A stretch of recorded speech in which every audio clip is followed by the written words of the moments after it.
भारतीय जीवन बीमा निगम के कर्मचारियों ने अपनी मांगों को लेकर धरना प्रदर्शन किया। पूरा मामला प्रभु श्री रामनगर अयोध्या का, जहां पर ऑल इंडिया फोरम देवकाली पर राष्ट्रीय पदाधिकारियों व जी पॉइंट एक्शन कमेटी के आह्वान पर देवकाली शाखा के समस्त अभिकर्ता और पदाधिकारियों ने विश्राम दिवस मनाया। इसके साथ साथ LIC मेन ब्रांच बेनीगंज में भी पदाधिकारियों ने कार्य बहिष्कार कर विश्राम दिवस मनाया। देवकाली शाखा के अध्यक्ष संजय शुक्ला ने बताया कि हम आज अपनी कई मांगों को लेकर कार्य बहिष्कार कर रहे हैं, जिसमें प्रमुख रूप से पॉलिसी धारकों से पॉलिसी रेट पर अधिक ब्याज, पॉलिसी प्रीमियम पर GST हटाई जाए। इसके साथ ही पॉलिसियों पर बोनस बढ़ाए जाए। वहीं LIC मेन ब्रांच संगठन के महामंत्री अंजनी कुमार श्रीवास्तव, LIC के पदाधिकारी पूरे प्रदेश में विश्राम दिवस मना रहे हैं। उच्च अधिकारियों से हम यही अपील करते हैं कि जल्द से जल्द उन्होंने कहा कि हमारी मांगों को पूरा करें, अन्यथा हमारे कार्य बहिष्कार का कार्यक्रम 31 अक्टूबर तक चलता रहेगा। Bureau report Azam Khan, Ayodhya. All India की स्ट्राइक है 20 सूत्री मांग है, जिसमें पहली मांग है कि हमारे अब पॉलिसी धारकों का बोनस बढ़ाया जाए और दूसरी चीज़ है GST को कम किया जाए। तीसरी मांग हमारी है कि जो भी हमारे अभिकर्ताओं की ग्रेजुटी है उसको बढ़ाई जाए और भी जो कस्टमर्स का GST लग रही है उसको ख़त्म किया जाए और लोन का जो ब्याज हमारा कस्टमर दे रहा है उसको भी कम से कम रिड्यूस किया जाए। और भी हमारे 20 डिमांडेड हैं, जिसमें हमारे एजेंटों की डिमांड है, एजेंटों की ग्रेजुटी है, ग्रुप इंश्योरेंस बढ़ाया जाए, मेडिक्लेम्स वो बढ़ाई जाए और उस पर इन सब की मांगों को लेकर हम लोग का ये धरना प्रदर्शन। कमेटी की ज्वाइंट एक्शन कमेटी है, जिसके आह्वान पे हम लोगों ने ये स्ट्राइक 1 सितंबर से ही सांकेतिक हड़ताल किया है, जिसमें हम लोग प्रतिदिन 1 घंटे गेट मीटिंग करते हैं और स्लोगन राइटिंग करते हैं। उसके बाद फिर 5 तारीख को ये पूरे ऑल इंडिया की डिमांड थी कि आज पूरे भारत में अभिकर्ता संघ, लियाफी और जो भी कमेटियां हैं, हमारी JWC ज्वाइंट एक्शन कमेटी है, उसके तहत ये आह्वान किया गया था कि आज 5 तारीख को हम लोग कार्य से विरत रहेंगे और विश्राम दिवस मनाएंगे। फैजाबाद स्कूल व DRM पब्लिक स्कूल में धूमधाम से मनाएगा शिक्षक दिवस। पूरा मामला उत्तर प्रदेश के प्रभु श्री रामनगर अयोध्या का, जहां पर मुमताज नगर स्थित फैजाबाद पब्लिक स्कूल में शिक्षक दिवस धूमधाम से मनाए गए। कार्यक्रम में सर्वप्रथम सर्वपल्ली डॉक्टर राधाकृष्णन की प्रतिमा पर विद्यालय के अध्यक्ष उमर मुस्तफा ने माल्यार्पण किया। वहीं प्रधानाचार्य राज बल्लभ श्रीवास्तव ने सभी शिक्षकों को शिक्षक दिवस की बधाई देते हुए शिक्षकों को राष्ट्र निर्माता के रूप में नमन किया। वहीं बीकापुर के फिरोजपुर गंजा रोड पर स्थित DRM पब्लिक स्कूल में भी शिक्षक दिवस बड़ी धूमधाम से मनाया गया। इस शिक्षक दिवस के अवसर पर बच्चों ने रंगारंग कार्यक्रम प्रस्तुत किए और अपने अध्यापक को बधाई दी। वहीं DRM पब्लिक स्कूल की प्रबंधिका ने सभी स्कूल के शिक्षकों को शिक्षक दिवस की बधाई दी व सभी को उपहार भेंट किया। इस अवसर पर DRM पब्लिक स्कूल के सभी छात्र छात्राएं व शिक्षकगण मौजूद रहे। तो वहीं फैजाबाद पब्लिक स्कूल में भी बड़ी धूमधाम से शिक्षक दिवस मनाया गया। इस शिक्षक दिवस के अवसर पर फैजाबाद पब्लिक स्कूल की प्रबंधिका जरीना खान व निदेशक उमर मुस्तफ़ा खान ने शिक्षकों को कीमती उपहारों से अलंकृत किया। अध्यक्ष इकबाल मुस्तफ़ा एवं प्रबंधिका जरीना खान, निदेशक उमर मुस्तफ़ा खान, प्रधानाचार्य राज बल्लभ श्रीवास्तव, उप प्रधानाचार्य सुधाकर दुबे, संयोजिका सदफ इकबाल ने शिक्षकों को पुनः बधाई देते हुए राष्ट्र के निर्माण एवं छात्रों के बहुमुखी विकास, लगन एवं परिवार के लिए आभार व्यक्त किया। 1966 के बीच में पहला आयोग शिक्षा का बनाया गया, जो DS कोठारी के अगुवाई में जो यूनिवर्सिटी ग्रांट कमीशन के चेयरमैन थे, वो ड्राफ्ट तैयार हुआ और फिर 1968 में वो इम्प्लीमेंट किया गया, जिसे हम फर्स्ट नेशनल एजुकेशन पॉलिसी के नाम से जानते हैं। क्योंकि इससे पहले अगर हम जाएंगे तो 1813 से पहला प्रयास भारत में हुआ था, जो शिक्षा के क्षेत्र में पहला प्रयास अंग्रेज़ों ने किया था। फिर वो 1837 में मैकाले के टाइम मैकाले साहब। सूर्य कुंड का मेला बड़े धूमधाम से मनाया गया। पूरा मामला उत्तर प्रदेश के प्रभु श्री राम की नगरी अयोध्या का, जहां पर अयोध्या के दर्शन नगर स्थित पौराणिक सूर्य कुंड मंदिर में इस वर्ष श्रद्धालुओं का सैलाब उमड़ पड़ा। जहां 2 वर्ष कोविड-19 होने पर श्रद्धालु नहीं पहुंचे थे, लेकिन इस बार सूर्यकुंड के मेले में श्रद्धालु बड़ी तादाद में पहुंचे। सूर्यकुंड के मेले में श्रद्धालु बड़ी तादाद में पहुंचे। सूर्यकुंड मंदिर में आए हुए श्रद्धालुओं ने सूर्य देवता की पूजा अर्चना किया व सूर्यकुंड में स्नान किया। तो वहीं मेले में सुरक्षा के कड़े इंतजाम रहे। ऐसी मान्यता है कि इस दिन भगवान सूर्य का जन्म हुआ था। सूर्य जयंती महोत्सव बड़े ही भव्यता के साथ मनाई जा रही है। सूर्यकुंड मंदिर के महंत नागा विजय नारायण दास और मौनी बाबा ने कहा कि भगवान सूर्य का दर्शन करने से व्यक्ति के कायिक, वाचिक व मानसिक पाप सदा के लिए नष्ट हो जाते हैं। Bureau report, Azam Khan, Ayodhya. आज सवेरे से ही यहाँ पे काफ़ी भीड़ भाड़ है और इसके लिए अलग अलग एजेंसियाँ सुरक्षा के लिए लगी गई हैं। सिविल पुलिस है, पीएससी है, इसके अलावा जल पुलिस है, एसडीआरएफ का कैंप लगा हुआ है। श्रद्धालु यहाँ आके स्नान कर रहे हैं और दर्शन कर रहे हैं। सुरक्षा के चाक चौबंद व्यवस्था है, ट्रैफिक व्यवस्था भी की गई है और श्रद्धालु शांतिपूर्ण तरीके से जो है स्नान करके दर्शन करके अपने अपने गंतव्य को जा रहे हैं। सर, महिला पकड़ी गई टेनिस करते हुए। ऐसे कुछ मामले संज्ञान में आए हैं। मंदिर के आसपास कुछ संदिग्ध महिलाएं घूम रही थी, उनको तस्दीक करने के लिए उनको रोका गया है और उनको तस्दीक किया जा रहा है और अगर मामला सही पाया जाता है तो उनके खिलाफ कार्रवाई की जाएगी। भगवान सूर्य इस जगत की आत्मा है और प्रभु श्री राम जी के वंश के कुलदेव भी हैं। ऐसी सनातन परंपरा है, यहाँ प्रतिवर्ष एक बड़े रविवार के दिन एक बहुत बड़े मेले का आयोजन होता है और काफ़ी श्रद्धालु यहाँ दूर दूर से मेले में उपस्थित होते हैं और उसी क्रम में आज यहाँ पर मेले का आयोजन है। सब लोग भगवान सूर्य की आराधना कर रहे हैं, उनकी कृपा प्राप्त कर रहे हैं और मेले में सहज भाव से आनंद उठा रहे हैं।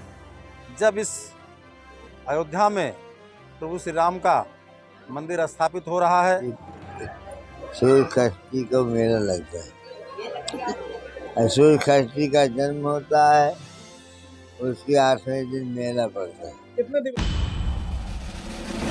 मातृ शक्तियों का महासम्मेलन का आयोजन किया गया। पूरा मामला प्रभु श्री राम की नगरी अयोध्या का है, जहां पर अयोध्या के जानकी घाट स्थित राघव मंदिर के प्रांगण में विश्व हिंदू महासंघ मातृशक्ति के नेतृत्व में आज़ादी का अमृत महोत्सव के शुभ अवसर पर मातृशक्तियों का महासम्मेलन का आयोजन किया। संगठन की प्रदेश मंत्री रेखा श्रीवास्तव ने बताया कि सम्मेलन के अवसर पर मातृशक्ति के लिए संगोष्ठी का आयोजन किया गया।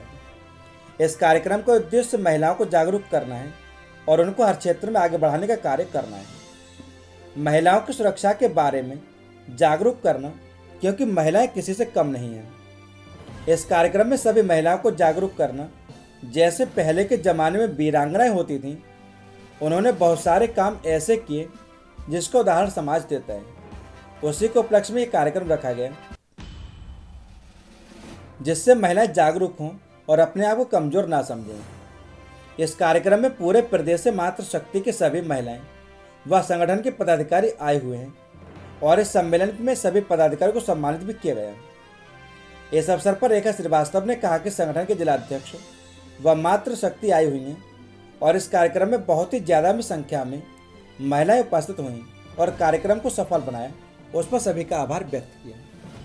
Bureau report, Azam Khan, Ayodhya. आज़ादी के अमृत महोत्सव के शुभ बेला पे मातृशक्तियों का महासम्मेलन का कार्यक्रम रखा गया है, जिसमें संगोष्ठी आयोजित की जा रही है और इस कार्यक्रम का उद्देश्य महिलाओं को जागरूक करना, उनको हर क्षेत्र में आगे बढ़ाने का काम करना, उनकी सुरक्षा रक्षा जो भी चीज़ें हैं वो हम लोग ने ठाना है कि महिलाएं किसी से कम नहीं हैं। वो जब अपने आप पे ठान लेती हैं तो एक या हज़ारों की संख्या खड़ी हो जाती है। तो ये इस कार्यक्रम का उद्देश्य ये है कि सारी महिलाओं को जागरूक करना और उनको, जैसे पहले वीरांगनाएं होती थी, उन्होंने बहुत सारे काम ऐसे किए जिनका उदाहरण है।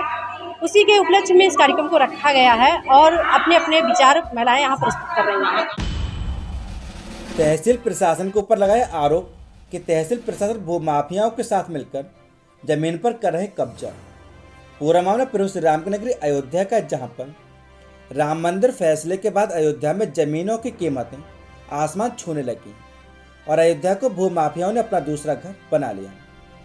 ताजा मामला दर्शन नगर स्थित कोढ़ा केशवपुर का है, जहां एक 72 वर्षीय लक्ष्मण दास बाधवा तहसील दिवस पर अपनी जमीन की फरियाद को लेकर उच्च अधिकारियों से शिकायत की। वहीं उन्होंने तहसील प्रशासन के ऊपर आरोप लगाते हुए कहा कि तहसील प्रशासन भूमाफियाओं के साथ मिलकर मेरी जमीन पर कब्जा कर रहे हैं। पीड़ित शिकायतकर्ता लक्ष्मण दास बाधवा ने बताया कि तहसील प्रशासन के लेखपाल और कानूनगो ने मिलकर 3 बीघा जमीन बिकवा दी, जिसकी शिकायत हम लगातार 5 वर्ष से तहसील दिवस और उच्च अधिकारियों से कर रहे हैं, लेकिन कोई सुनवाई नहीं हो रही। भूमाफियाओं के लगातार दबाव में तहसील प्रशासन हेरा फेरी करने का काम कर रहा है। हमारा सरकार से निवेदन है कि हमारी जमीनों का बंटवारा कर समस्या का समाधान किया जाए। Bureau report Azam Khan, Ayodhya. है जो 3 बीघा बची हुई है ज़मीन, उसको जो है लेखपाल कानूनगो ने मेल के उसको बेच दिया, बिकवा दिया है, सब बेच गया। जैसे किसी ने हमसे 10,000 फुट खरीदी और 25,000 बेच दी, उसके सब दाखिल खारिज हो गए, सब वो हो गया, क्या कहते हैं, कब्जा हो गया, कब्जा दिला दिया। बार बार हम 5 साल से लगातार चक्कर लगा रहे हैं, तहसील दिवस डीएम सबके यहाँ का एप्लीकेशन दे दिया, उसके बावजूद जो है इस पर कोई कार्रवाई नहीं होती। ये दर्शन नगर फैजाबाद का मामला है और क्या कहते हैं, कानूनगो और लेखपाल को जो है कानूनगो बना दिया गया, मुख्यमंत्री दे दिया था। अब लेकिन सब क्या यहाँ पर आता है तो ये कहते हैं कि कोर्ट में मामला चल रहा है, इसलिए इसको जो है वो हम नहीं कर सकते, जबकि हम भ्रष्टाचार का मामला दे रहे हैं कि जो 10,000 खरीदा वो 10,000 से ज़्यादा कैसे बेच सकता है। प्रभु श्री राम की नगरी अयोध्या जनपद के धन्यपुर मस्जिद निर्माण में संकट के बादल मंडरा रहे हैं। इंडो इस्लामिक कल्चरल फाउंडेशन ने 1.5 वर्ष पूर्व अयोध्या विकास प्राधिकरण में नक्शे के लिए आवेदन किया था, लेकिन संबंधित विभाग से अनापत्ति प्रमाण पत्र न मिल पाने के कारण मस्जिद का निर्माण नहीं शुरू हो पा रहा है। राम मंदिर बाबरी मस्जिद फैसले पर सुप्रीम कोर्ट के द्वारा सोहाबल तहसील के धन्यपुर गांव में मस्जिद निर्माण के लिए 5 एकड़ जमीन दी गई है। मस्जिद निर्माण के लिए अब तक नक्शा पास करने की प्रक्रियाएं पूरी नहीं हो पा रही। अब इसमें एक नया रोड़ा सामने आया। अयोध्या विकास प्राधिकरण ने नक्शा पास करने के लिए 8 विभागों से अनापत्ति प्रमाण पत्र मांगा है। अभी तक किसी विभाग ने अनापत्ति प्रमाण पत्र नहीं दिया। केवल अग्निशमन विभाग ने मौके पर पहुंचकर जांच की तो पाया कि जिस तरह से मस्जिद का निर्माण होना है उस पर अप्रोच रोड की चौड़ाई बहुत कम है। अप्रोच रोड की चौड़ाई मौजूदा समय में केवल 6 मीटर है, जबकि 12 मीटर होनी चाहिए। ऐसे में अग्निशमन विभाग ने अनापत्ति प्रमाण पत्र देने से मना कर दिया। इंडो इस्लामिक कल्चरल फाउंडेशन मस्जिद ट्रस्ट के प्रवक्ता अरशद अफजाल खान ने बताया कि अयोध्या विकास प्राधिकरण में 15 जुलाई को अग्निशमन विभाग समेत 8 विभागों को पत्र भेजकर अनापत्ति प्रमाण पत्र मांगा, लेकिन किसी भी विभाग ने अभी तक अनापत्ति प्रमाण पत्र नहीं दिया। अग्निशमन विभाग की आपत्ति के बाद फाउंडेशन ने मांग की कि सरकार अप्रोच रोड को 6 मीटर से बढ़ाकर 12 मीटर करें ताकि अग्निशमन विभाग से अनापत्ति प्रमाण पत्र जारी हो सके। Bureau report Azam Khan, Ayodhya. हमने तकरीबन 15 महीने पहले अयोध्या विकास प्राधिकरण में नक्शा जमा किया था पास होने के लिए। वो तब से लटका रहा।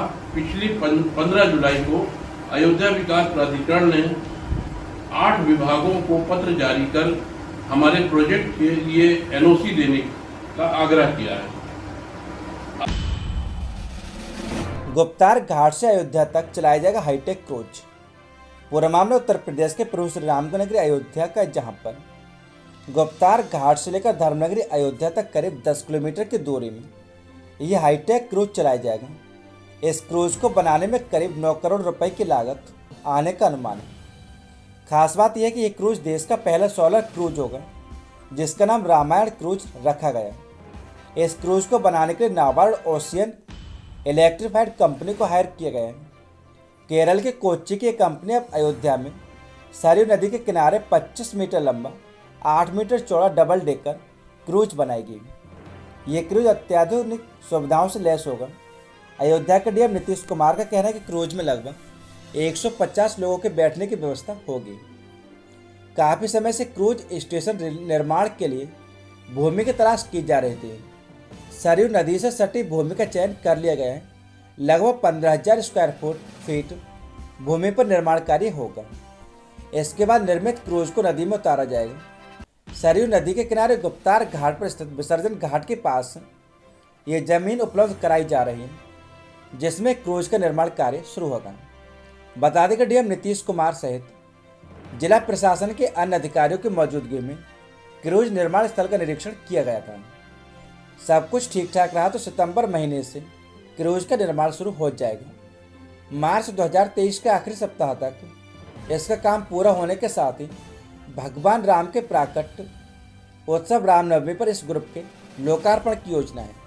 सच से कनेक्शन के लिए ब्यूरो रिपोर्ट आजम खान। हाँ बिल्कुल, इसमें जो हम लोग जो क्रूज चलाने की बात चल रही है, माननीय मुख्यमंत्री जी की भी पहले से ये रही है कि इसमें चलाया जाए क्रूज। और यहाँ पे जो खासियत होगी, जो अलकनंदा क्रूज से बात हुई थी तो उन लोगों ने कहा था कि यहाँ कुछ स्पेशल किया जाएगा अयोध्या को दृष्टिगत रखते हुए, और यहाँ सोलर क्रूज चलाने की बात चल रही है।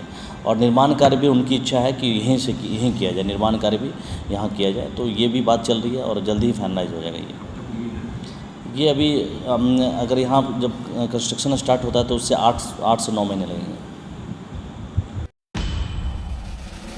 प्रभु श्री राम की नगरी अयोध्या में अवैध तरीके से चल रहे हनुमंत पैलेस के मामला खत्म होने का नाम नहीं ले रहा, क्योंकि अभी तक हनुमंत पैलेस के मालिक के खिलाफ कोई भी कार्रवाई नहीं की गई, जिसको लेकर तहसील सदर परिसर में पीड़ित के साथ भगवा रक्षा दल के राष्ट्रीय प्रवक्ता महामंडलेश्वर राजीव लोधेश्वर महाराज पहुंचे, जहां उन्होंने मामले को लेकर एसडीएम से मुलाकात की। इस दौरान मीडिया से मुखातिब होते हुए बताया कि जिस जमीन पर रामभद्र दास ने अपना रेस्टोरेंट बना रखा है, सदियों के अनुसार नियमावली बोलती है कि जमीन का कोई भी बैनामा नहीं करा सकता है, मगर महंत मुरलीदास ने उसका बैनामा अर्चना पांडे और रामभद्र को किया। तो अर्चना पांडे और रामभद्र ने 8 लोगों को बेच दिया। उस जमीन पर हमारे कोर्ट के स्टे ऑर्डर थे। उन्होंने कहा कि अधिकारियों के कान में कोई भी जू नहीं रेंग रहा। जब हम एसडीएम से मिलने पहुंचे तो उन्होंने हमारी पत्रावली नियमावली को नहीं पढ़ा और बिना पढ़े उसे कोतवाली जांच के लिए भेज दिया। इसी हवाई के चक्कर में हम लोग चक्कर काट रहे हैं। तो वहीं अयोध्या जिला प्रशासन को अल्टीमेटम देते हुए कहा कि 27 दिन हमारे पास बकाए हैं। अगर हनुमत पैलेस पर हमें कब्जा नहीं दिलाए गए तो हम 27 दिन के अंदर सरयू नदी में जल समाधि ले लेंगे, जिसका जिला प्रशासन अयोध्या पूर्ण रूप से जिम्मेदार होगा। Bureau report Azam Khan, Ayodhya. मोहल्ला जलवानपुरा, ठीक है, रेलवे स्टेशन रोड, वहाँ हमारी जगह काफ़ी पुरानी पड़ी हुई है। जिस ज़मीन पर रामभद्र ने अपना हनुमंत रेस्टोरेंट बना रखा है और महंत मुरलीदास ने, जबकि नियमावली ये बोलती है सदियों से, अभी नहीं, हमारा जन्म भी नहीं था, दादा की भी नहीं था, सदियों से वो नियमावली बोलती है कि ज़मीन का कोई भी बैनामा नहीं कर सकता। मगर महंत मुरलीदास ने उसका बैनामा किया अर्चना पांडे को, रामभद्र को। रामभद्र ने क्या किया, अर्चना पांडे ने 8 अन्य लोगों को बेच दिया। और बेचा कब? बेचा जब है कि उससे पहले हमारी स्टे थी, स्थगन आदेश थे, कोर्ट के सब कुछ थे, लेकिन अधिकारियों के कान में कोई जू नहीं रहेगा। अभी हम यहाँ तहसील परिसर प्रांगण में खड़े हुए हैं। अभी जब एसडीएम साहब से मिले और एक पत्रावली अपनी पूरी दे के गए, नियमावली दे के गए,